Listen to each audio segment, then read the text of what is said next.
Channel Y ਦੇ ਉੱਤੇ ਬਹੁਤ-ਬਹੁਤ ਸਵਾਗਤ ਹੈ ਬਤੌਰ ਗਰੁੱਪ ਐਡਰ ਵਾਈ ਮੀਡੀਆ। ਮੈਂ ਯੁਧਵੀਰ ਜਸਵਾਲ ਤੁਹਾਡੀ ਖਿਦਮਤ ਵਿੱਚ ਹਾਜ਼ਰ ਹਾਂ ਅੱਜ ਦੇ ਇਸ ਪ੍ਰੋਗਰਾਮ ਦੇ ਵਿੱਚ ਕਰਨ ਨਿਊਜ਼ ਔਰ ਉਹਦੇ ਉੱਤੇ ਐਨਾਲਿਸਿਸ ਲੈ ਕੇ ਸਵਾਗਤ ਕਰਨਾ ਚਾਹੁੰਦੇ ਹਾਂ। ਸਭ ਤੋਂ ਪਹਿਲਾਂ Aman ji very warm welcome. ਕੀ ਹਾਲ ਹੈ ਜੀ? ਠੀਕ ਹੈ ਜੀ, thank you for joining once again. जी thank you so much Yudhvir ji मैं बिल्कुल ठीक ठाक एंड मैं उम्मीद करती हूँ तुसी भी बिल्कुल ठीक होवोगे। ऑल गुड मिड 20s ਦੇ ਵਿੱਚ ਇਸ में ਵੈਦਰ ਹੈ, ਇਸ ਤੋਂ ਵਧੀਆ ਕੀ ਹੋ ਸਕਦਾ ਹੈ। ਔਰ ਪੰਕਜ ਬੋਂਗਾ ਜੀ ਔਰ ਪੀਕੇ ਜੀ ਦਾ ਵੀ ਸਵਾਗਤ ਕਰ ਲੈਂਦੇ। Pankaj ji very warm welcome sir, ਕੀ ਹਾਲ ਹੈ? ਠੀਕ ਹੈ ਜੀ, thank you very much Yudhvir ji, good afternoon. बिल्कुल वेदर तक कमाल कर देती है, बड़े लंबे टाइम बाद आया है, बड़ा स्ट्रेच बाद आया है वेट कर करके, लेकिन लेट्स सी कितने दिन टिकता है। मेरे ख्याल अगले वीक फिर थोड़ा जा थल्ले जाएगा बट स्टिल ਇੰਜੋਏਬਲ। ਬਿਲਕੁਲ ਜੀ। ਔਰ ਗੱਲ ਕਰਦੇ ਹਾਂ ਸਰ ਓਪਨਿੰਗ ਸਟੇਟਮੈਂਟ ਤੋਂ, ਤੁਹਾਡੀ ਦੁਬਾਰਾ ਤੋਂ ਸ਼ੁਰੂ ਕਰਦੇ ਹਾਂ। ਵਾਈ ਮੀਡੀਆ ਵੱਲੋਂ ਤੁਹਾਡਾ ਫਿਰ ਸਵਾਗਤ ਹੈ ਰੇਡੀਓ ਵਾਈ ਤੇ। ਓਪਨਿੰਗ ਸਟੇਟਮੈਂਟ ਕੀ ਹੈ ਪਹਿਲਾਂ ਉਹ ਸ਼ੇਅਰ ਕਰੋ ਜੀ। ਬੇਸਿਕਲੀ ਦੋਨੋਂ ਸਾਈਡ ਦੀਆਂ ਸਟੇਟਮੈਂਟ ਨੇ, ਕਿਉਂਕਿ bank of Canada the interest rate ਸੀਗਾ, US ਦਾ ਇਨਫਲੇਸ਼ਨ ਸੀਗੀ। US ਦੀ ਇਨਫਲੇਸ਼ਨ ਥੱਲੇ ਗਈ ਹੈ ਲੇਕਿਨ ਥੋੜੀ ਜੀ 0.1 ਦੇ ਕਰੀਬ ਥੱਲੇ ਗਈ ਹੈ ਵਿਚ ਇਜ਼ ਪਰਸਿਸਟਿੰਗ। ਜਿਹੜੀ ਥੋੜਾ ਜਿਹਾ ਉਸ ਚੀਜ਼ ਦਾ ਥੋੜਾ ਜਿਹਾ ਜ਼ਿਆਦਾ ਡਰ ਹੈ ਸਾਨੂੰ ਦੈਨ ਕੈਨੇਡਾ, ਕਿਉਂਕਿ ਕੈਨੇਡਾ 'ਚ ਅਜਿਹੀ ਸਿਚੁਏਸ਼ਨ ਨਹੀਂ ਹੈਗੀ। ਕੈਨੇਡਾ 'ਚ ਜਿਹੜੀ ਡੀਐਸਕਲਰੇਸ਼ਨ ਹੈ ਉਹ ਥੋੜਾ ਜਿਹਾ ਸਪੀਡ ਉਹਨੇ ਪਕੜੀ ਹੋਈ ਹੈ। ਇਨਫਲੇਸ਼ਨ ਰਿਪੋਰਟ ਹਲੇ ਸਾਡੀ 16 ਨੂੰ ਆਉਣੀ ਹੈ, ਦੇਖਦੇ ਹਾਂ ਕਿਸ ਤਰ੍ਹਾਂ ਦੀ ਹੈ, ਲੇਕਿਨ ਫਿਰ ਵੀ ਸਾਨੂੰ ਇਹ ਲੱਗਦਾ ਪਿਆ ਕਿ ਇਨਫਲੇਸ਼ਨ ਥੱਲੇ ਜਾਏਗੀ। ਔਰ ਬੈਂਕ ਆਫ ਕੈਨੇਡਾ ਦੇ ਹਿਸਾਬ ਨਾਲ, ਬੈਂਕ ਆਫ ਕੈਨੇਡਾ ਦੇ ਗਵਰਨਰ ਦੇ ਹਿਸਾਬ ਨਾਲ ਜਿਹੜੀ ਹਾਲੇ ਤੱਕ ਉਹ ਆਪਦੇ ਟਾਰਗੇਟ ਤੇ ਚੱਲਦੇ, ਉਹਨਾਂ ਨੂੰ ਇਹ ਲੱਗਦਾ ਪਿਆ ਕਿ ਸਮਰ ਤੱਕ ਜਾ ਕੇ ਅਸੀਂ 3% ਦੀ ਇਨਫਲੇਸ਼ਨ ਤੇ ਆ ਜਾਵਾਂਗੇ। ਸਿਰਫ ਸਰਵਿਸ ਇੰਡਸਟਰੀ ਹੈ ਜਿਹੜੀ ਬਹੁਤ ਜ਼ਿਆਦਾ ਇੰਪੈਕਟ ਕਰ ਰਹੀ ਹੈ ਉਹਨਾਂ ਨੂੰ, ਉਹ ਹਲੇ ਉਹ ਪਰਸਿਸਟ ਕਰ ਰਹੀ ਹੈ। ਅਦਰਵਾਈਜ਼ ਬਾਕੀ ਸਾਰੇ ਪਾਸੇ ਉਹਨਾਂ ਨੇ ਇਹ ਦੇਖ ਰਹੇ ਨੇ ਕਿ ਯੈਸ ਇਨਫਲੇਸ਼ਨ ਥੋੜੀ ਥੱਲੇ ਆਣੀ ਸ਼ੁਰੂ ਹੋ ਗਈ ਹੈ, ਬਟ ਨਾਲ ਦੀ ਨਾਲ ਉਹ ਵਾਰ-ਵਾਰ ਰਿਟਰੇਟ ਵਾਰ-ਵਾਰ ਚੀਜ਼ ਦੁਹਰਾ ਰਹੇ ਨੇ ਕਿ ਹਾਲੇ ਤੱਕ ਅਜਿਹੀ ਕੋਈ ਰਿਪੋਰਟ ਨਹੀਂ ਹੈਗੀ ਸਾਡੇ ਸਾਹਮਣੇ ਕਿ ਅਸੀਂ ਇਹ ਮੰਨ ਕੇ ਚੱਲੀਏ ਕਿ ਇਸ ਸਾਲ ਦੇ ਐਂਡ ਤੱਕ ਇੰਟਰਸਟ ਰੇਟ ਥੱਲੇ ਆ ਜਾਏਗਾ। ਅਗਲੇ ਸਾਲ ਦੇਖ ਸਕਦੇ ਹਾਂ, ਬਟ ਇਕੋਨੋਮਿਸਟ ਜਿਹੜੇ ਨੇ ਉਹ ਦੂਸਰੀ ਤਰਫ ਸੋਚ ਰਹੇ ਨੇ ਕਿ ਅਗਰ ਡੀਐਸਕਲੇਰੇਸ਼ਨ ਹੋ ਰਿਹਾ ਹੈ ਤਾਂ ਕੀ ਹਰਜ ਹੈ। ਨਾਰਮਲੀ ਚੀਜ਼ ਇਹ ਦੇਖੀ ਜਾਂਦੀ ਹੈ ਜੀ, ਜਿੰਨੀਆਂ ਵੀ ਪ੍ਰੈਡਿਕਸ਼ਨ ਅਗਰ ਬੈਂਕ ਆਫ ਕੈਨੇਡਾ ਤੋਂ ਆਉਣਗੀਆਂ ਜਾਂ ਜਿਹੜੇ ਇਹ ਜਿਹੇ ਅਦਾਰੇ ਤੋਂ ਆਉਣਗੀਆਂ ਜਿੰਦੇ ਤੇ ਅਸੀਂ ਬਿਲਕੁਲ ਹੀ ਬਿਲੀਵ ਕਰਨਾ ਹੈ, ਤਾਂ ਉਹ ਬਿਨਾਂ ਰਿਪੋਰਟ ਤੋਂ ਕੋਈ ਇਸ ਤਰ੍ਹਾਂ ਦੀ ਪ੍ਰੈਡਿਕਸ਼ਨ ਨਹੀਂ ਦੇਣਗੇ। ਤੇ ਬਾਕੀ ਜਿਹੜੇ ਲੋਕ ਹੁੰਦੇ ਨੇ ਜਿਹੜੇ ਕਹਿੰਦੇ ਨੇ ਕਿ ਯੈਸ ਆ ਸਕਦਾ ਹੈ, ਉਹ ਪ੍ਰੈਡਿਕਸ਼ਨ ਕਰ ਰਹੇ ਨੇ ਕਿਉਂਕਿ ਉਹ ਇਹ ਦੇਖ ਰਹੇ ਨੇ ਕਿ ਉਹਨਾਂ ਕੋਲ ਕੋਈ ਰਿਪੋਰਟਾਂ ਨਹੀਂ ਹੈਗੀਆਂ। ਜਿਹੜੀਆਂ ਰਿਪੋਰਟਾਂ ਬੈਂਕ ਆਫ ਕੈਨੇਡਾ ਨੇ ਰਿਲੀਜ਼ ਕੀਤੀਆਂ ਨੇ ਜਾਂ ਕਿਤੋਂ ਆਈਆਂ ਨੇ, ਉਸੇ ਰਿਪੋਰਟਾਂ ਦੇ ਬੇਸ ਤੇ ਉਹ ਸਿਰਫ ਪ੍ਰੈਡਿਕਸ਼ਨ ਕਰ ਰਹੇ ਨੇ। ਰੀਅਲ एस्टेट बड़ी जबरदस्त हॉट चल रही है जी इस वक्त। उम्मीद तो पहले शुरू हो गई, मतलब कि इन्नी उम्मीद नहीं सी सानू है सीगा कि बैलेंस्ड होएगी पहले आके मार्केट, उसके बाद जाके किधरे बैलेंस ही ज्यादा चंगा है, लेकिन ऐ डिफरेंट ही सिनेरियो नजर आ रहे हैं। ते सेलर दी मार्केट वाल जा रही है जी कि गलत है, जी कि मैं चाहूंगा कि ना होए। It should be balance market, everybody should be happy. देखो है हो सकता है शुरू जोश ही जाके लोग जंप कर जाते हैं, शायद रुक जाए, लेकिन I am pretty sure this summer will be very very hectic. Summer जो है बहुत रीयल एस्टेट के अंदर एक्टिविटीज लेके आएगा और इसी करके साड़ा जो पूरा टीम सबरवाल विद फैमिलीज असी लोग 5 दिन बाहर लगा के आए हैं। पुंटा कहना रिज्यूमिनेट करके आए हैं, अपने आप को तैयार हो जाए भाई समर बहुत ज्यादा है इस वक्त, थोड़े से प्रेशर आएगा कम दा। इंटरेस्ट रेट की मौका जब ने गल करी दी है कि इंटरेस्ट रेट बढ़ने की तो उम्मीद नहीं लग रही, बल्कि करते ही नजर आ रहे हैं। रुक जाए बड़ा वधिया है। बैंक ने वेरिएशन बड़ी घट करती है, 1% बैंक ने घटाता है, हालांकि प्राइम नहीं घटिया, कुछ नहीं घटिया, लेकिन बैंकों ने अपना जरा वेरिएशन 1% तक थले करता है जरा हूँ आगे थोड़ा जिहा और वधाया उन्होंने। I don't know why, but still it is almost 1% down than the last 3-4 months before. पर this was some comments and एक गल होर जिहड़ी जो किसी पिछले प्रोग्राम ते डिस्कस कीता सी, Canadian housing policy and immigration plans are in conflict, जो किसी गल कीती सीगी कि फेड दा और प्रोविंशियल गवर्नमेंट्स दा आपस में कोई तालमेल ही नहीं हैगा, जिस करके G7 कंट्री के अंदर सब तो ज्यादा पॉपुलेशन ग्रोथ जी हैगी वो कैनेडा दी हो रही है एंड सब तो घट कंस्ट्रक्शन कनाडा दी हो रही है, जिस करके आ गैप बढ़ता ही जा रहा है, जी कि एक बहुत बड़ी डर वाली गल है जी। ठीक है जी, अगली कॉल वाल बढ़ते हैं जी। गिरीश जी तुसी ऑन दे रहो। गिरीश जी को है। हाँ जी युद्धवीर जी नमस्कार जी। नमस्कार। मेरे जी दोनों से सवाल है। पहले तो बोंगा जी पहले ये बताइए, जो एम्प्लॉयमेंट ये जो काउंट करते हैं इसको कैसे करते हैं काउंट? मान लीजिए कि मैं 3 नौकरी करता हूँ, 3 जॉब करता हूँ, राइट? मान लीजिए पार्ट टाइम फुल टाइम जो भी है, तो ये एज ए 3 काउंट किया जाएगा या एक ही काउंट किया जाएगा?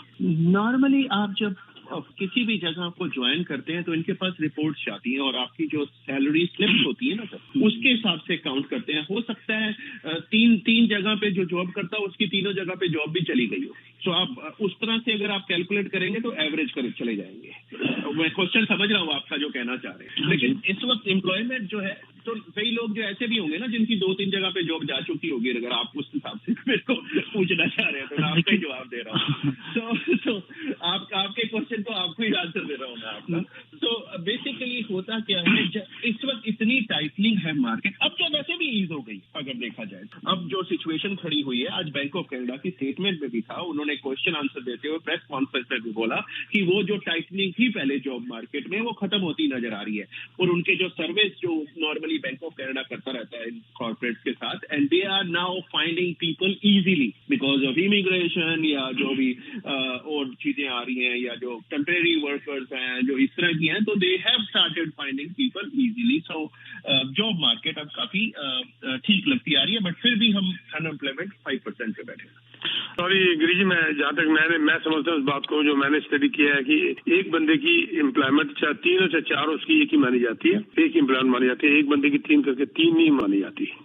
लेकिन मोंगा साहब तो कहते हैं 3 मानी जाएगी। नहीं, इन्होंने नहीं कहा, मोंगा साहब ने नहीं कहा ये बात, इन्होंने नहीं कहा। आपका उल्टा जवाब दिया था, जो आप जिस तरह के क्वेश्चन लेके आए थे मैं उसी हिसाब से जवाब दे रहा था, तो ऐसा कुछ नहीं बोला है मैंने। हाँ, मैंने तो सुना नहीं मोंगा साहब को ऐसे बोलते हुए। ऐसे है, मैंने ये बोला था अगर 3 आप काउंट कर रहे हो तो 3 को माइनस भी कर लेना, अगर उस तरह से आप काउंट कर रहे हो। नहीं, लेकिन इस तरह का कोई जवाब नहीं दिया। लेकिन एक्चुअल रियलिटी क्या है? इसको एक काउंट करेंगे 3। रियलिटी एक बंदे की एक जॉब काउंट होगी, 3 करेगा तो 3 काउंट नहीं होगी। सीआरए के बाद तो रिकॉर्ड है ना जी आपका, एक रिकॉर्ड है ना आपका कि आपके T4 कितने इशू है और एक ही नंबर पे इशू है, एक ही नंबर के ऊपर जा रहा है ना जी। अच्छा, दूसरा ये जो उबर ड्राइवर और ये लोग स्किप द डिशेस ये सब ड्राइवर करते हैं, ये भी एम्प्लॉयमेंट में काउंट होते हैं? बिल्कुल, क्यों नहीं होंगे एम्प्लॉयमेंट में? सर जिनकी रिटर्न भरी जाएगी वो सारे काउंट हो जाएंगे ना सर। अच्छा, तो मान लीजिए रजिस्टर्ड तो सारी दुनिया है और काम कोई कर नहीं रहा है, राइट? कोई कभी किसी ने कर लिया, कुछ कर लिया, तो उसके रिकॉर्ड के हिसाब से तो एम्प्लॉयमेंट तो बहुत है, सभी एम्प्लॉयड है, राइट? अब मैं छोटी सी एक बात को बिल्कुल छोटा सा क्लियर कर दूं इस बात को। सॉरी मैं होगा सर, मैं आपको इंटरप्ट कर दिया मैंने आपको बीच में। मैं सिंपल सी बात है, सीआरए के पास जॉब का प्रोफाइल किसका है, दैट्स ऑल। गिरीश जी ने $1000 कमाया, रजिस्टर कर दिया, रिटर्न जिन्होंने भर दी, बस आपकी उससे तो इनकम है तो आपकी जॉब है, आपकी इनकम नहीं आपकी जॉब नहीं है। ये मैं सेल्फ एम्प्लॉयड की बात कर रहा हूँ जी। सर एक ना मैं थोड़ा सा और इसमें बढ़ा देता हूँ। हम जब सैलरी स्लिप बनाते हैं ना, मैं जैसे मेरे पास एम्प्लॉय है, पीके जी के पास है, सब है, युद्धवीर जी के पास तो पूरी टीम है बड़ी सी। तो जब इनकी सैलरी स्लिप बनती है ना हर बार, तो उनमें ये लिखते हैं कि जब ये अपना टैक्स पे करते हैं, जब एवरी 15 को मंथली जो हाफ में हम जैसे आपकी सीपीपी काटते हैं, आपकी ईआई काटते हैं, हम अपनी तरफ से सीपीपी मिलाते हैं, ईआई मिलाते हैं, टैक्स है वो हमें एक सर्टेन डेट पे देना होता है। 15 एवरी मंथ 15 से पहले हमें वो रेवेन्यू कनाडा को भेजना होता है। जब हम वो भेजते हैं तो उसमें हम लिखते हैं कि हमारे पास कितने एम्प्लॉई हैं। तो उसमें अगर 1-2 एम्प्लॉई घट भी जाते, जैसे पिछली बार लिखा था कि 10 एम्प्लॉई है, अब की बार हमने लिखा कि 9 एम्प्लॉई है, तो एक एम्प्लॉई वहां से चला गया, या हमने वहां पे 11 लिख दिया है तो एक एम्प्लॉई हमने हायर कर लिया। तो ये चीजें भी सारा एक छोटा जो डेटा होता है ना, वो उन डेटा को मिला के ये सारी चीजें बनाई जाती है। हम एक हैमर से सारी चीजें नहीं खत्म कर सकते, अभी ये सारा कुछ इजी से होता है। तो बहुत सारे फैक्टर्स होते हैं, बहुत सारी चीजें काउंट होती है। तो ये चीजें गलत नहीं हो सकती जो बाहर मार्केट में आती है, क्योंकि इसमें बहुत सारी रिपोर्ट्स इन्वॉल्व है। अच्छा मोंगा साहब, दूसरा सवाल ये कि अभी कहते हैं डाउन हो गया है, महंगाई काउंट हो गई, किस चीज के दाम कम हो गए? तो मुझे तो लग रहा है सिर्फ गाड़ियों के कुछ दाम कम हुए हैं, बाकी के तो कुछ लग ही रहा है मुझे। सर आप फर्नीचर स्टोर पे चले जाएं, आप टीवी देख लें, आप इलेक्ट्रॉनिक आइटम्स बहुत सारी हैं जिनके थोड़े थोड़े प्राइस गिरने शुरू हो गए। आप सिर्फ ग्रोसरी की बात, हाँ जी, मेन तो वो काउंट होता है ना, ग्रोसरी मेन काउंट। सर आप फिर प्रोग्राम मैं आपको दोबारा बता दूं, ग्रोसरी जो है एक पार्ट है, हम 800 आइटम से ज्यादा को लेते हैं उसमें, ठीक है।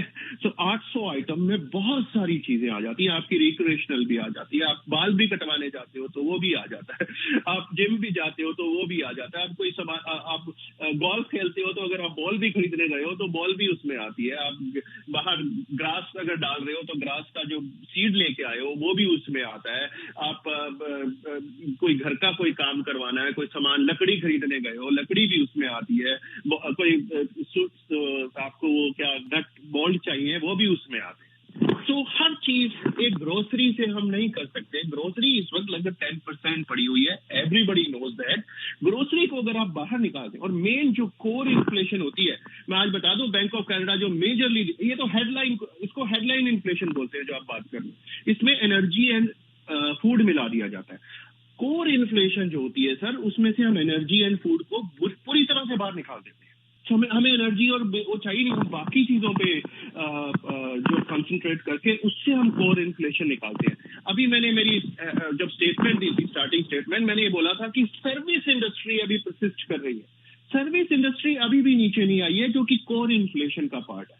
मैं फूड और एनर्जी को तो निकाल चुका हूँ इसमें से, सो उसको नीचे आना रह गया है, बाकी सारी चीजों में इम्पैक्ट आना शुरू हुआ। जी ठीक है। जब सवाल जी, जो ये पिछले साल जो प्राइवेट मॉर्गेजेस लोगों ने लिए थे, अब ये लोग कैसे कोप कर रहे हैं? पहला सवाल ये है, क्योंकि उनके रिन्यूअल आएंगे। जो पिछले साल ने क्वालिफाई किया वो इस बार कैसे करेगा? पहला तो ये है। दूसरा ये है कि साल के एंड में आपको लगता है कि कितने कॉन्डोमिनियम इधर GTA में या GTA टाउन में कितने ऑक्यूपेंसी मिलेगी, तो वो एकदम मार्केट में ये कितने आ जाएंगे around? Thank you so much जी। पहली बात तो यह है, जो बोया है वही खाओगे। आम का बीज लगाया तो आम ही खाओगे, ठीक है ना जी। तो जिसने जो प्राइवेट मॉर्गेज ली है, ये वही बताएंगे जी। मैं उनके बारे में क्या होता है, इनका क्या होगा तो उनको उसी को समझना चाहिए था जब उन्होंने प्राइवेट मॉर्गेज ली। और सीधी सी बात है, जब प्राइवेट मॉर्गेज लेते हैं, ज्यादातर वो 1 साल की देते हैं। वो भी बिजनेसमैन है प्राइवेट मॉर्गेज देने वाले, वो भी मार्केट देख लेते हैं। जब उन्होंने पिछले साल सस्ती ली थी और अब बढ़ गया, तो वो सारे पैसे वापस मांगेंगे, इंक्लूडिंग मी।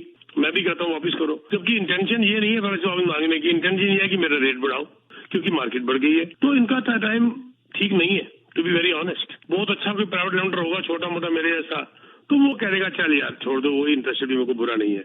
लेकिन मेजॉरिटी 99% ऐसे नहीं है। उन्होंने मार्केट के हिसाब से चलना है। मार्केट अगर नीचे जा रही है तो वो कहेंगे, चुप हो जाएंगे, चलिए आपने रिन्यू करना तो कर लो। और अगर मार्केट ऊपर जा रही है तो कहेंगे हमने रिन्यू करना ही नहीं है, हमें पैसा वापस करो। जबकि रिन्यू उन्होंने करना है, वो उनके मुंह से सुनना चाहते हैं इंटरेस्ट रेट बढ़ाने के लिए। तो ये तो हाल ठीक नहीं है। इसके ऊपर मैं और क्या कमेंट करूं? जो जिसने दिया था वो अपने आप के हिसाब से वही फल खाएगा। और तीसरी बात है, जो आपने दूसरी बात जो कही कि कॉन्डोमिनियम जो मार्केट में आ रहे हैं, सर कॉन्डोमिनियम मार्केट में पिछले साल से आने शुरू हो गए और बहुत बुरा हाल है, छोटा मोटा हाल नहीं है। वो लोग जिन्होंने 4 साल पहले बुक कराया था, यानी कि जो पिछले साल मार्केट में जब आने शुरू हुए एंड मिडिल से मैं कहूंगा या अगस्त सितंबर से जो हाल बदला 2022, जिन लोगों ने 2017, 2018 में बुक किए थे, मेरे मेजॉरिटी ऑफ द क्लाइंट्स वही है। उसके बाद जो मेरा एक भी क्लाइंट नहीं है, अगर है तो मुझे ऑन एयर आके बता दे, एक भी क्लाइंट नहीं है जिसके 19 में बुक किया हो और जिसकी 22 में क्लोजिंग आ गई हो, एक भी नहीं है।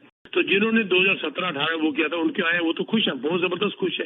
3-3 लाख के बुक किए, वो मार्केट गिरने के बाद भी असाइनमेंट में वो 1.5 लाख 2-2 लाख के प्रॉफिट में बेच रहे हैं। पर वो लोग जिनको एक झांसा दिया गया था या जिनको एक धोखे में रखा गया था और उनको शॉर्ट क्लोजिंग वाले लेके दे दिए गए थे 2020 में महंगी मार्केट के अंदर, हजारों मार्केट में ऐसे असाइनमेंट वाले आए हुए हैं जो कि कह रहे हैं जी ले लो। ऐसे ऐसे रोज मैसेज आते हैं कि हमारी कॉस्ट प्राइस से कम ले लो। ऐसे ऐसे आए हैं कि जी जितना मैंने पैसा दिया था उतना मुझे वापस कर दो, कमीशन मैं अपनी जेब से दे देता हूँ। ये मैसेज है और ये ग्रुप पैसे हजारों है। तो ये डिपेंड करता है बाइंग क्या है। हमारे बुजुर्ग ये कहा करते थे, बिजनेस सक्सेसफुल वो है जिसकी बाइंग चीप हो, वो अपने आप कंपटीशन आगे निकल जाता है। Business not selling on a higher price, business is buying on a lower price. सस्ता खरीदोगे तो अपने आप कंपटीशन में आ जाओगे। तो मैं इसीलिए हमेशा बोलता हूँ कि बाइंग के ऊपर ध्यान दो, किससे बाय कर रहे हो, कब बाय कर रहे हो, टाइम सेंसिटिव क्या है, कितनी क्लोजिंग है। You can never lose. इतनी बुरी मार्केट के अंदर भी मेरा एक भी क्लाइंट मुझे आगे बता दे कि मैंने नहीं कमाया या उसका पैसा डबल नहीं हुआ बेचने के बावजूद। पहली बात तो 99% मेरे तो क्लाइंट ऐसे हैं, 99.9 नहीं कहूंगा, 1 या 2 हाँ मेरे पास आए हैं जिन्होंने कहा जी मेरा असाइनमेंट बेच दो, हमने बेचा दिया और अच्छा प्रॉफिट उनको लेके भी दे दिया। लेकिन majority of my clients are solid, जिनको मैं पहले देख लेता हूँ और वो उनको असाइनमेंट में बेचने की जरूरत ही नहीं है। अभी अमेरिका से किसी का फोन आया कि भी मेरे को बेचना है क्योंकि उसने कुछ बड़ी प्रॉपर्टी लेनी है। जब मैंने उसको बताया कि तुम्हारा प्रॉफिट इस बुरी मार्केट के अंदर भी 1-1.5 लाख हो चुका है, आपका पैसा डोलोगे, तो हैरान हो गए, कहते मैंने तो सोचा भी नहीं था। तो this is what it is. So ये जो आपने कहा कि जो उनका क्या होगा, वो तो पिछले साल से शुरू हो चुका क्या होगा, और इस साल और बढ़ेगा, देख लेना आप। लेकिन एक अच्छी खबर ये आ गई है क्योंकि मार्केट के अंदर सेंटिमेंट्स बहुत आगे हो चुके हैं बायर्स के, और मार्केट के अंदर क्योंकि एक हलचल पैदा हो गई है और बिल्डर्स ने बहुत इंसेंटिव देने शुरू कर दिए हैं, तो मुझे लगता है कि ये साल दो चेहरे दिखाएगा। पहला चेहरा हाफ ऑफ द ईयर वो स्ट्रगलिंग एंड सेकंड चेहरा next part of the year, second half of the year, जिसमें कि मार्केट जिसे कहते हैं और स्ट्रांग होती नजर आएगी जी। ठीक है जी। हाँ जी, नेक्स्ट कॉल ਤੇ ਜਾਣ ਤੋਂ ਪਹਿਲਾਂ ਮੈਂ ਕੁਇਕਲੀ ਸਰ ਪੁੱਛਣਾ ਚਾਹਾਂਗਾ ਕਿ ਜਿਹੜੇ ਪੀਕੇ ਜੀ ਜੋ ਬਹੁਤ ਸਾਰੇ ਇੰਡੀਕੇਟਰਸ ਅੱਜ ਗਵਰਨਰ ਸਾਹਿਬ ਔਰ ਡਿਪਟੀ ਗਵਰਨਰ ਦੋਨੋਂ ਬੈਠੇ ਸੀਗੇ ਅੱਜ, ਉਹਨਾਂ ਨੇ ਬੜੇ ਸਾਰੇ ਅੱਜ ਇੰਡੀਕੇਟਰ ਸ਼ੇਅਰ ਕੀਤੇ ਨੇ। ਓਵਰਆਲ ਇਹ ਜਿਹੜੇ ਇੰਡੀਕੇਟਰਸ ਨੇ ਇਹਦਾ ਰੀਅਲ ਸਟੇਟ ਦੇ ਉੱਤੇ ਡਿਟੇਲ ਐਨਾਲਿਸਿਸ ਇਸ ਸਾਲ ਦੇ ਮਿਡ ਤੱਕ ਔਰ ਇਸ ਸਾਲ ਦੇ ਐਂਡ ਤੱਕ ਔਰ ਅਗਲੇ ਸਾਲ ਤੱਕ ਕੀ ਹੋਏਗਾ, ਈਅਰ ਫੋਰਕਾਸਟ ਸਰ ਜੀ ਦੇਖੋ ਕੰਮ ਤੇ ਇਹਨਾਂ ਨੇ ਜਿਹਨੂੰ ਕਹਿੰਦੇ ਨੇ ਇਹਦੇ ਉੱਤੇ ਬੜਾ ਸੀਰੀਅਸ ਇਨਵੈਸਟ ਕਰਤੇ ਲੈਣਾ ਸ਼ੁਰੂ ਕਰਤਾ ਹੈ, ਸਿੱਧੀ ਜੀ ਗੱਲ ਹੈ। ਜਿਸ ਤਰ੍ਹਾਂ ਉਹਨੇ ਪਹਿਲੇ ਵੀ ਗੱਲ ਕੀਤੀ ਸੀਗੀ ਫਸਟ ਟਾਈਮ ਹੋਮ ਬਾਇਰ ਵਾਸਤੇ ਜਿਹੜਾ ਉਹਨੇ ਅਕਾਊਂਟ ਖੋਲ੍ਹਣ ਵਾਸਤੇ ਕਿਹਾ ਹੈਗਾ ਵਿਦਾਊਟ ਟੈਕਸ ਵਗੈਰਾ ਬਲਾ ਬਲਾ ਬਲਾ, ਉਹ ਵੀ ਜਿਹੜਾ ਬੈਕਲੌਗ ਹੈਗਾ ਲੈਂਡ ਔਰ ਟੈਨਰ ਦਾ ਜਿਹੜਾ ਝਗੜਾ ਉਹਦੇ ਉੱਤੇ ਵੀ ਉਹਨਾਂ ਨੇ ਉਹ 6.5 ਮਿਲੀਅਨ ਇਨਵੈਸਟਮੈਂਟ ontario ਗਵਰਨਮੈਂਟ ਨੇ ਵੀ ਕਿਹਾ ਹੈਗਾ ਕਿ ਵੀ ਅਸੀਂ ਜਿੱਥੇ ਕਿਤੇ ਐਕਸਟਰਾ ਬਿਠਾਵਾਂਗੇ ਇਹਦੇ ਅੰਦਰ ਉਹਨੂੰ ਡਬਲ ਤੋਂ ਜ਼ਿਆਦਾ ਕਰ ਦਿਆਂਗੇ। ਅਫੋਰਡੇਬਲ ਹੋਮ ਜਲਦੀ ਬਣਾਉਣ ਵਾਸਤੇ ਹੋਰ ਜ਼ਮੀਨਾਂ, ਲੰਬੀ ਲੰਬੀ ਸਟੋਰੀ ਸਾਰੀ ਡਿਸਕਸ ਹੋਇਆ। ਲੇਕਿਨ ਮੇਰਾ ਜੋ ਤੁਹਾਡਾ ਮੇਨ ਕੁਐਸਚਨ ਹੈ ਉਹਦਾ ਇਹ ਆਨਸਰ ਹੈਗਾ ਕਿ nobody can stop it from this housing market to go up। ਇਹ ਕੋਈ ਰੋਕ ਨਹੀਂ ਸਕਦਾ ਔਰ ਹੁਣੇ ਨਜ਼ਰ ਆਉਣਾ ਸ਼ੁਰੂ ਹੋ ਗਿਆ, ਚਾਹੇ ਉਹ ਹੁਣੇ ਹੋਵੇ ਚਾਹੇ ਮਿਡਲ ਹੋਵੇ ਚਾਹੇ ਐਂਡ ਆਫ ਦਿਸ ਈਅਰ ਹੋਵੇ। ਦੇਖੋ ਜੀ ਘਰ ਚਾਹੀਦਾ, ਖਰੀਦਣਾ ਨਹੀਂ ਤੇ ਕਿਰਾਏ ਤੇ ਚਾਹੀਦਾ। ਕਿਰਾਏ ਵਾਸਤੇ ਫਿਰ ਇਨਵੈਸਟਰ ਚਾਹੀਦਾ, ਉਹਦੀ ਹੈਗੀ ਕਹਿੰਦੇ ਆਰਓਆਈ ਕਿੰਨੀ ਹੈਗੀ ਉਹਦੇ ਤੇ ਡਿਪੈਂਡ ਕਰਦਾ। ਜਦੋਂ ਖਰੀਦਣਾ ਬੰਦ ਕਰ ਦਿੰਦਾ, ਜਦੋਂ ਖਰੀਦਣਾ ਬੰਦ ਕਰ ਦਿੰਦਾ ਸ਼ਾਰਟੇਜ ਫਿਰ ਆ ਜਾਂਦੀ ਹੈ, ਸ਼ਾਰਟੇਜ ਫਿਰ ਆਉਂਦੀ ਹੈ, ਫਿਰ ਕੀਮਤ ਹੋ ਜਾਂਦੀ ਹੈ। ਇਹ ਸਾਈਕਲ ਚੱਲਦਾ ਰਹਿੰਦਾ ਸਰ ਇਸ ਤਰ੍ਹਾਂ ਜੀ। ਪੰਕਜ ਜੀ, ਜੋ ਅਸੀਂ ਪਿਛਲੇ ਪ੍ਰੋਗਰਾਮ 'ਚ ਕਰ ਰਹੇ ਸੀ, ਮੈਨੂੰ ਪਤਾ ਟਾਈਮ ਥੋੜਾ ਜਿਹਾ ਘਟ ਗਿਆ ਸੀਗਾ, ਲੇਕਿਨ ਤੁਸੀਂ ਜ਼ਿਕਰ ਕਰ ਰਹੇ ਸੀ ਇਨਵੈਸਟਮੈਂਟ ਓਪਰਚੁਨਿਟੀਜ਼ ਦਾ, ਉਹ ਜ਼ਰੂਰ ਸ਼ੇਅਰ ਕਰ ਦਿਓ ਸਰ। ਜੀ ਬਿਲਕੁਲ ਜਦਵੀਰ ਜੀ, ਮੈਂ ਇਹ ਕਹਿਣਾ ਚਾਹ ਰਿਹਾ ਸੀਗਾ ਕਿ ਯੈਸ ਇਸ ਵੇਲੇ ਬਹੁਤ ਸਾਰੀ ਓਪਰਚੁਨਿਟੀਜ਼ ਹੈਗੀਆਂ ਨੇ ਕਿਉਂਕਿ ਬਹੁਤ ਸਾਰੇ ਸੈਕਟਰ ਹਲੇ ਵੀ ਕਮਾ ਰਹੇ ਨੇ। ਇਹ ਨਹੀਂ ਹੈ ਕਿ ਔਰ ਅਸੀਂ ਬਾਰ-ਬਾਰ ਇਹ ਗੱਲ ਕਰ ਰਹੇ ਹਾਂ, ਚਾਹੇ ਇਨਫਲੇਸ਼ਨ ਦੀ ਗੱਲ ਕਰ ਰਹੇ ਹਾਂ, ਚਾਹੇ ਅਸੀਂ ਗਰੋਥ ਦੀ ਗੱਲ ਕਰ ਰਹੇ ਹਾਂ, ਬੈਂਕ ਆਫ ਕੈਨੇਡਾ ਦੇ ਹਿਸਾਬ ਨਾਲ ਵੀ ਜੌਬ ਇੰਪਲੋਇਮੈਂਟ ਦੀ ਗੱਲ ਕਰ ਰਹੇ ਹਾਂ। ਇਹ ਸਾਰੀਆਂ ਚੀਜ਼ਾਂ ਅਗਰ ਠੀਕ ਚੱਲਦੀਆਂ ਪਈਆਂ ਨੇ ਤਾਂ ਇਹ ਮੰਨ ਕੇ ਚੱਲੋ ਕੰਪਨੀਆਂ ਵੀ ਕਮਾਉਣੀਆਂ ਪਈਆਂ ਨੇ। ਸੋ ਇਸ ਸਾਲ ਦੀ ਜਿਹੜੀ, ਕਿਉਂਕਿ ਪਿਛਲੇ ਸਾਲ ਮਾਰਕੀਟ ਥੱਲੇ ਗਈ ਸੀ, ਸਭ ਨੂੰ ਪਤਾ ਹੈ ਸਟਾਕ ਮਾਰਕੀਟ, ਲੇਕਿਨ ਇਸ ਸਾਲ ਦੀ ਜਿਹੜੀ ਗਰੋਥ ਵਾਪਸ ਆਈ ਹੈ ਉਹ ਆਲਮੋਸਟ ਉਹਨਾਂ ਨੇ ਰਿਕਵਰ ਆਲਮੋਸਟ ਨਹੀਂ, ਮੈਂ ਕਹਾਂਗਾ ਹਲੇ ਥੋੜਾ ਜਿਹਾ ਪੈਂਡਿੰਗ ਪਿਆ ਜਿਹੜਾ ਪਿਛਲੇ ਸਾਲ ਦਾ ਸੀਗਾ, ਲੇਕਿਨ ਅਸੀਂ ਲਗਭਗ 8-8.5% ਸਿਰਫ ਤਿੰਨ ਮਹੀਨਿਆਂ 'ਚ ਉੱਪਰ ਆ ਚੁੱਕੇ। ਹੁਣ ਸੋਚੋ ਅਗਰ ਕਿਸੇ ਨੇ ਜਨਵਰੀ 'ਚ ਅਗਰ ਪੈਸਾ ਪਾਇਆ ਸੀਗਾ ਤਾਂ 3 ਮਹੀਨਿਆਂ 'ਚ 8% ਉੱਪਰ ਬੈਠਾ ਹੋਇਆ ਹੈ ਸਿੱਧਾ। ਸੋ ਇਹ ਡਿਪੈਂਡ ਕਰਦਾ ਹੈ ਕਿ ਤੁਹਾਡੀ ਕਿਸ ਟਾਈਮ ਬਾਇੰਗ ਹੈ, ਕਿਵੇਂ ਚੱਲਦੀ ਪਈ ਹੈ। ਆਉਣ ਵਾਲਾ ਟਾਈਮ ਹਲੇ ਸਾਨੂੰ ਰਿਕਵਰੀ ਦਾ ਟਾਈਮ ਹੀ ਲੱਗਦਾ ਪਿਆ, ਚਾਹੇ ਜੋ ਮਰਜ਼ੀ ਕਰ ਲਓ ਤੁਸੀਂ, ਕਿਉਂਕਿ ਗਰੋਥ ਜਿਹੜੀ ਹੈ ਉਹ ਹਲੇ ਵੀ ਥੋੜੀ ਬਹੁਤ ਬਣੀ ਰਹੇਗੀ ਮਾਰਕੀਟ 'ਚ। ਔਰ ਕਈ ਸੈਕਟਰ ਹੈ ਜੇ ਹੁੰਦੇ ਨੇ ਜਿਹੜੇ ਜ਼ਿਆਦਾ ਕਮਾਉਂਦੇ ਨੇ, ਉਹਨਾਂ ਨੂੰ ਅਗਰ ਰਿਸੈਸ਼ਨ ਵੀ ਆਉਂਦਾ ਹੈ ਤਾਂ ਉਹਦੇ ਤੋਂ ਵੀ ਬੇਸਿਕਲੀ ਬੈਨੀਫਿਟ ਹੋਣਾ ਸ਼ੁਰੂ ਹੋ ਜਾਂਦਾ ਹੈ। ਸੋ ਇਹ ਸਾਰੀਆਂ ਚੀਜ਼ਾਂ ਦੇਖਦੇ ਹੋਏ ਅਗਰ ਤੁਸੀਂ ਕਿਸੇ ਟਾਈਮ ਵੀ ਕੋਈ ਇਨਵੈਸਟਮੈਂਟ ਕਰਨਾ ਚਾਹ ਰਹੇ ਹੋ ਮਨੀ 'ਚ ਤਾਂ ਮੈਨੂੰ ਕੰਟੈਕਟ ਕਰ ਸਕਦੇ ਹੋ, ਕਿਉਂਕਿ ਓਪਰਚੁਨਿਟੀ ਹੈ ਮਾਰਕੀਟ, ਅਸੀਂ ਉਸ ਜਗ੍ਹਾ ਤੇ ਜਾ ਸਕਦੇ ਹਾਂ ਔਰ ਪੈਸਾ ਕਮਾ ਸਕਦੇ ਹਾਂ। ਅਗਰ ਤੁਸੀਂ ਸਿਰਫ ਸੇਫ ਹੀ ਰੱਖਣਾ ਚਾਹ ਰਹੇ ਹੋ ਜੀ, ਕਿਉਂਕਿ ਇੰਟਰਸਟ ਰੇਟ ਇੰਨੇ ਹਾਈ ਹੋਏ ਪਏ ਨੇ, 4.25% ਦਾ ਓਪਨ ਅਕਾਊਂਟ, ਮਤਲਬ ਇਹ ਵੀ ਨਹੀਂ ਹੈ ਕਿ ਤੁਸੀਂ GIC ਲੈ ਰਹੇ ਹੋ ਬਈ ਇੱਕ ਸਾਲ ਵਾਸਤੇ ਬਲੌਕ ਹੋ ਜਾਏਗਾ ਜਾਂ 6 ਮਹੀਨੇ ਵਾਸਤੇ ਬਲੌਕ ਹੋ ਜਾਏਗਾ, ਕੱਲ ਪੈਸਾ ਵਾਪਸ ਚਾਹੀਦਾ ਤਾਂ ਕੱਲ ਮਿਲ ਜਾਏਗਾ। 4.25% ਉਹਦੇ ਤੇ ਵੀ ਮਿਲਦਾ ਪਿਆ। ਸੋ ਇਹਦੀਆਂ ਚੀਜ਼ਾਂ ਤੇ ਔਰ ਸਿਕਿਉਰ ਪਿਆ ਹੋਇਆ ਪੈਸਾ। ਸੋ ਅਗਰ ਇਸ ਤਰ੍ਹਾਂ ਦੀ ਤੁਹਾਨੂੰ ਓਪਰਚੁਨਿਟੀ ਮਿਲਦੀ ਹੋਵੇ ਤਾਂ ਕਿਉਂ ਨਹੀਂ। ਔਰ ਦੂਜੀ ਚੀਜ਼, ਅਗਰ ਤੁਸੀਂ ਕਿਸੇ ਟਾਈਪ ਦੀ ਵੀ ਜਿਵੇਂ ਤੁਹਾਡੇ ਕੋਲ ਕਾਰਪੋਰੇਸ਼ਨ ਹੈ, ਤੁਸੀਂ ਬਿਜ਼ਨਸ ਓਨ ਕਰਦੇ ਹੋ, ਉਹਦੇ ਵਾਸਤੇ ਵੀ ਬਹੁਤ ਸਾਰੀਆਂ ਐਡਵਾਂਟੇਜ ਹੈਗੀਆਂ ਨੇ ਇਸ ਵੇਲੇ ਕਿ ਰਿਟੇਨਡ ਜਿਹੜੀ ਉਹਨਾਂ ਕੋਲ ਅਰਨਿੰਗ ਪਈ ਹੁੰਦੀ ਹੈ ਉਹਨੂੰ ਅਸੀਂ ਕਿਵੇਂ ਯੂਜ਼ ਕਰੀਏ, ਉਹਨੂੰ ਕਿਵੇਂ ਅਸੀਂ ਸਟੇਟ ਪਲੈਨਿੰਗ 'ਚ ਲੈ ਕੇ ਜਾ ਸਕਦੇ ਹਾਂ, ਉਹਨੂੰ ਅਸੀਂ ਕਿਵੇਂ ਬੱਚਿਆਂ ਤੇ ਪਾਸ ਔਨ ਕਰਨਾ ਹੈ ਅਗਰ ਬਿਜ਼ਨਸ ਤਾਂ ਉਹਨੂੰ ਕਿਵੇਂ ਕੀਤਾ ਜਾ ਸਕਦਾ। ਤੁਸੀਂ ਆਪਦੀ ਰਿਟਾਇਰਮੈਂਟ ਪਲੈਨਿੰਗ ਇਵੈਂਚੁਅਲੀ ਮੈਂ ਕਹਾਂਗਾ ਕਿ ਟੈਕਸ ਬਿਨਾਂ ਪੇ ਕੀਤੇ ਤੁਸੀਂ ਆਲਮੋਸਟ ਮੈਂ ਵਰਡ ਯੂਜ਼ ਕਰਾਂਗਾ ਇੱਥੇ, ਥੋੜਾ ਬਹੁਤ ਤਾਂ ਫਿਰ ਵੀ CRA ਨੂੰ ਦੇਣਾ ਹੀ ਪਏਗਾ ਸਾਨੂੰ, ਉਹ ਵੀ ਸਾਡੇ ਵਾਸਤੇ ਬੈਠੇ ਨੇ, ਬਟ ਜਿੰਨਾ ਤੁਸੀਂ ਹੁਣ ਦੇ ਰਹੇ ਹੋ ਉਹ ਨਹੀਂ ਦੇਣਾ ਪਏਗਾ। ਮੈਂ ਇਹ ਕਹਿਣਾ ਚਾਹ ਰਿਹਾ ਕਿ ਉਹਦੇ 'ਚੋਂ ਅਸੀਂ ਇੰਨਾ ਕੁਝ ਬਚਾ ਸਕਦੇ ਹਾਂ ਅਗਰ ਤੁਸੀਂ ਉਹਦੀ ਰਿਟਾਇਰਮੈਂਟ ਪਲੈਨਿੰਗ ਕਰਨਾ ਚਾਹ ਰਹੇ ਹੋ। So as a certified financial planner ਮੈਂ ਦੋਨੋਂ ਚੀਜ਼ਾਂ 'ਚ ਕੰਮ ਕਰਦਾ ਜੀ। ਮੈਂ ਤੁਹਾਡੀ estate planning, insurances, investment ਸਾਰੀਆਂ ਚੀਜ਼ਾਂ ਮੈਂ ਦੇਖ ਸਕਦਾ। ਤੁਸੀਂ ਮੈਨੂੰ ਕੰਟੈਕਟ ਕਰ ਸਕਦੇ ਹੋ ਉਹਦੇ ਵਾਸਤੇ। ਜੀ ਜੀ ਫੋਨ ਨੰਬਰ ਇੱਕ ਵਾਰ ਅਨਾਉਂਸ ਕਰ ਦਿਓ ਜੀ। ਮੇਰਾ ਫੋਨ ਨੰਬਰ ਹੈ 6472851007 647-285-1007। थैंक यू सो मच जी। पीके जी, कोई प्रोजेक्ट, कोई सेमिनार, एनी? जी ते साढ़े कोल इस वक्त लगभग हर किस्म के ਪ੍ਰੋਡਕਟਸ ਮਾਰਕੀਟ ਦੇ ਅੰਦਰ ਜਿਹੜੇ ਹੈਗੇ ਨੇ ਰੀਸੇਲ ਦੇ ਖੈਰ ਹੈ ਹੀ ਹੈ, ਬੁਕਿੰਗ ਦੇ ਅੰਦਰ ਵੀ town home, semi detach, detach, high rise, pre constructions all over GT ਔਰ ਥੋੜਾ ਬਾਹਰ ਬਹੁਤ ਵਧੀਆ ਸਾਡੇ ਕੋਲ ਇਸ ਵਕਤ ਆਫਰਸ ਬਿਲਡਰ ਦੀ ਆਈਆਂ ਹੋਈਆਂ ਨੇ। ਐਂਡ ਉਹਦੇ ਅੰਦਰ ਸਿਰਫ ਅਸੀਂ ਐਵਰੀ ਟਿਊਜ਼ਡੇ ਬੈਠ ਕੇ ਅਸੀਂ ਦੇਖਦੇ ਹਾਂ ਕਿ ਕਿਹਨੂੰ ਵੇਚਣਾ ਕਿਹਨੂੰ ਨਹੀਂ ਵੇਚਣਾ, ਕਿਉਂਕਿ ਵੀ ਹੈਵ ਟੂ ਸਾਡਾ ਜਿਹੜਾ ਮੇਨ ਜਿਹੜਾ ਸਾਡਾ ਧਰਮ ਕਹਿ ਲਓ ਜਾਂ ਸਾਡਾ ਆਬਲੀਗੇਸ਼ਨ ਫਾਰਮ ਆਵਰ ਬਾਇਰਸ ਹੈਗੀ, ਬਾਇਰ ਸਾਡਾ ਕਮਾਏਗਾ ਤੇ ਅਸੀਂ ਅੱਗੇ ਵਧਾਂਗੇ, ਅਸੀਂ ਅੱਗੇ ਵਧ ਹੀ ਨਹੀਂ ਸਕਦੇ। That is the reason I am in this industry almost for 5 decades ਨਾਓ। ਸਾਡੇ ਕੋਲ ਹਰ ਕਿਸਮ ਦੇ ਪ੍ਰੋਜੈਕਟ ਨੇ, ਹਰ ਚੀਜ਼ ਦੀ ਅਸੀਂ ਮਾਰਕੀਟਿੰਗ ਨਹੀਂ ਕਰ ਸਕਦੇ। Yes when we are very happy ਔਰ ਟ੍ਰਿਪਲ ਏ ਸਾਡੇ ਕੋਲ ਕੋਈ ਪ੍ਰੋਜੈਕਟ ਆਉਂਦਾ ਅਸੀਂ ਬੜੀ ਅਗਰੈਸਿਵਲੀ ਮਾਰਕੀਟ ਕਰ ਦਿੰਦੇ ਹਾਂ, ਜਿਸ ਤਰ੍ਹਾਂ ਰੈਗਲਨ ਦੀ ਅਸੀਂ ਕਰ ਰਹੇ ਸੀ ਇਸ ਵਕਤ। ਮੈਂ ਤੁਹਾਨੂੰ ਦੱਸਦਾ ਖੁਸ਼ਖਬਰੀ ਕਿ ਮੇਰੀ ਬਿਲਡਰ ਨਾਲ ਸਵੇਰੇ ਗੱਲ ਹੋਈ ਹੈ। I am top producer there again ਤੇ ਮੈਂ ਉਹਨਾਂ ਦਾ ਟੌਪ ਪ੍ਰੋਡਿਊਸਰ ਇਸ ਵਕਤ ਚੱਲ ਰਿਹਾ ਤੇ ਟੌਪ ਨਾਲ ਮੈਨੂੰ ਤਸੱਲੀ ਨਹੀਂ ਹੁੰਦੀ, ਮੈਨੂੰ ਤਸੱਲੀ ਹੁੰਦੀ ਹੈ ਕਿ ਵੀ ਮੈਕਸਿਮਮ ਕਿੰਨੇ ਲੋਕਾਂ ਨੂੰ ਮੈਂ ਇਹਦਾ ਬੈਨੀਫਿਟ ਦੇ ਸਕਦਾ। ਤੇ ਮੈਂ ਖੁਦ ਵੀ ਖਰੀਦਿਆ ਆਪਣੇ ਵਾਸਤੇ ਤੇ ਰੈਗਲਨ ਵਾਸਤੇ ਜਿਹਦੇ ਅੰਦਰ ਬਿਲਡਰ ਤੁਹਾਨੂੰ ਨੈਕਸਟ ਡਿਕੇਡ 2030 ਤੱਕ ਦੀ ਗਾਰੰਟੀ ਦੇ ਰਿਹਾ ਹੈ ਪੋਜ਼ਿਟਿਵ ਕੈਸ਼ ਫਲੋ ਦੀ। 7 ਸਾਲ ਦੀ ਗਾਰੰਟੀ ਕੋਈ ਘੱਟ ਨਹੀਂ ਹੁੰਦੀ ਔਰ 7 ਸਾਲ ਤੱਕ ਪ੍ਰਾਈਸ ਨਾ ਵਧੇ ਹੋ ਨਹੀਂ ਸਕਦਾ। ਤੇ ਤੁਹਾਨੂੰ ਜਿੰਨਾ ਰੈਂਟ ਆ ਰਿਹਾ 3-4-5,000 ਡਾਲਰ ਰੱਖੋ, ਉਹਦੇ ਤਵਾ ਬਿਲਡਰ ਕੋਲ 3,000 ਤੱਕ ਤੁਸੀਂ ਹੋਰ ਲੈ ਲਓ। ਛੋਟੇ ਯੂਨਿਟ ਦੇ ਅੰਦਰ 2,500, ਵੱਡੇ ਯੂਨਿਟ ਦੇ ਅੰਦਰ 3,000 ਤੁਸੀਂ ਹੋਰ ਲੈ ਲਓ per month for 24 months and cashback on closing। ਤੁਹਾਡੀ closing cost ਨੂੰ ਬਹੁਤ ਜ਼ਿਆਦਾ ਕਵਰ ਕਰ ਲੈਂਦਾ ਹੈਗਾ and all ਮਿਲੀ ਦੇ appliances blah blah blah ਬਹੁਤ ਕੁਝ ਹੈਗਾ। Highest per square feet rent ਵਾਲਾ ਏਰੀਆ ਹੈਗਾ Dufferin and Saint Clair, one of the richest I would say neighborhood there, ਜਿੱਥੇ 6-7-8 ਮਿਲੀਅਨ ਥੱਲੇ ਕੋਈ ਮਕਾਨ ਨਹੀਂ ਹੈਗਾ। ਹੂਜ਼ ਉੱਥੇ ਰਹਿੰਦੇ ਨੇ। ਮੈਂ ਲਿਆ ਕੇ ਤੁਹਾਨੂੰ ਦਿਖਾ ਸਕਣਾ ਘਰ, ਅਗਰ ਮੈਨੂੰ ਕੋਈ ਆਏ ਤੇ ਇਹ ਕਰਕੇ ਦਾ ਯੂ ਵਿਲ ਬੀ ਸਰਪ੍ਰਾਈਜ਼ ਉੱਥੇ ਕੌਣ ਲੋਕ ਰਹਿੰਦੇ ਨੇ। ਤੇ ਦੈਟ ਪ੍ਰੋਜੈਕਟ ਸਾਡਾ ਇਸ ਵਕਤ ਹਾਈਲਾਈਟ ਕਰ ਰਹੇ ਸੀ। ਤੁਸੀਂ ਸਾਡਾ ਅਪਾਇੰਟਮੈਂਟ ਬਣਾ ਸਕਦੇ ਹੋ। ਪਹਿਲੇ ਤੇ ਮੈਨੂੰ ਟੈਕਸਟ ਮੈਸੇਜ ਦੇ ਕੇ ਆਪਣੀ ਈਮੇਲ ਜ਼ਰੂਰ ਲਿਖੋ, ਤੁਹਾਨੂੰ ਅਸੀਂ ਉਹ ਈਮੇਲ ਕਰ ਦਿਆਂਗੇ। ਤੁਹਾਨੂੰ ਚੰਗਾ ਲੱਗੇ ਤੇ ਸਾਡਾ ਅਪਾਇੰਟਮੈਂਟ ਬਣਾ ਲਓ। ਅਸੀਂ ਬੜੀ ਅਗਰੈਸਿਵਲੀ ਸਾਰੀ ਟੀਮ ਇਹਦੇ ਉੱਤੇ ਕੰਮ ਕਰ ਰਹੀ ਹੈਗੀ। ਆਈ ਵੁੱਡ ਸੇ ਕਿ ਇਸ ਵਕਤ ਨਿਊਜ਼ਨ ਦੇ ਲਗਭਗ 60 ਏਜੰਟ ਜਿਹੜੇ ਨੇ ਉਹ ਬੈਠ ਕੇ ਅਸੀਂ ਲੋਕ ਜਿਸ ਤਰ੍ਹਾਂ ਹੁਣ 21 ਤਰੀਕ ਟ੍ਰੇਨਿੰਗ ਹੈ, ਉਹਦੇ ਬਾਅਦ 1 ਮਈ ਨੂੰ ਫਿਰ ਟ੍ਰੇਨਿੰਗ ਹੈ। ਐਸੀ ਗੱਲ ਦੀ ਟ੍ਰੇਨਿੰਗ ਹੋती है साड़ों के अंदर की what to sell, how to sell, what not to sell. वो जो बेनिफिट होता है सारे साढ़े ऑडियंस ਨੂੰ ਸਾਰੇ ਸਾਡੇ ਲਿਸਨਰ ਨੂੰ ਹੋ ਜਾਂਦਾ ਹੈਗਾ। I would again give my number 647-299-4757. I'll repeat 647-299-4757. You can also visit teamsabarwal.com. Thank you very much, Yudhvir ji. Thank you very much, PK ji, and we wish you all the best.